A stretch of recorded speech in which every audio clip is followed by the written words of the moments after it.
જિલ્લામાં ટોલ પ્લાઝાની હેરાનગતિને કારણે આંદોલનના એંધાણ. પાલનપુરના ખેમાણા ટોલ પ્લાઝા પર સ્થાનિક ગ્રામજનોને થતી હેરાનગતિને લઈ ગ્રામજનોની મળી બેઠક.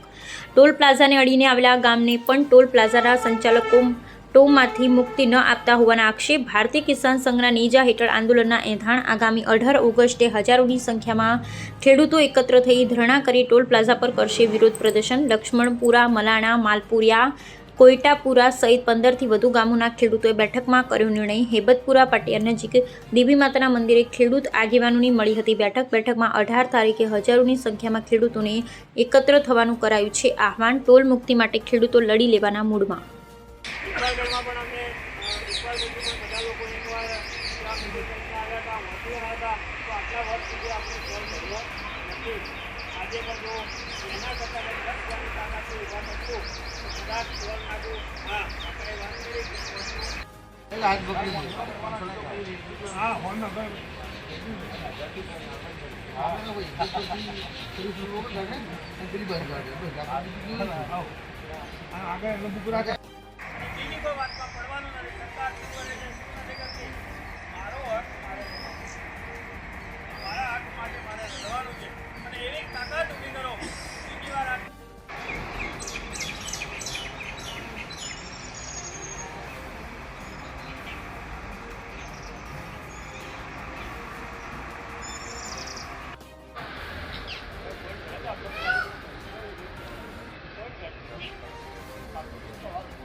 વર્ષથી આ લોકોને આવેદનપત્ર આપી આપીને થાકી ગયા છીએ. કોઈ આપણા સામે જોયું નથી. દાદાગીરીવાળો માણસ એ આજે પણ જાય છે. એટલે હમણાં પણ કોઈ મને ચલો મારા ધંધાને બેસો હું આ ગામને જોઈને તમને આ આંદોલન કરવું હશે તો 1500 થી 2000 માણસની સંખ્યા જોશે અને રોડ બ્લોક કરવો પડશે. તમારે કોઈ હાઈકોર્ટમાં જવાની જરૂર નથી. કોઈ નથી. કલેક્ટરને આપણા જોડે અહીંયા આગળ આવવું પડશે.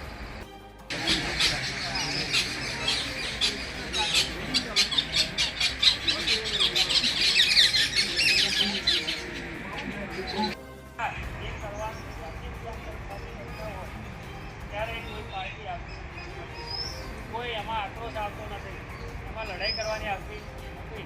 એટલે ઘણી વાર એવું થાય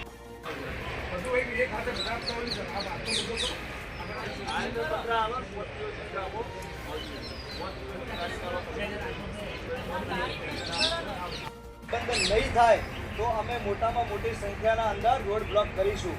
તો જ આપણને સફળતા મળશે. બાકી કોઈ હાઈકોર્ટના ચવાડે કે તમે પેલાને પિટિશન કરશો એક પ્રકારનો ફાયદો નહીં થાય. તો આપણે લખીને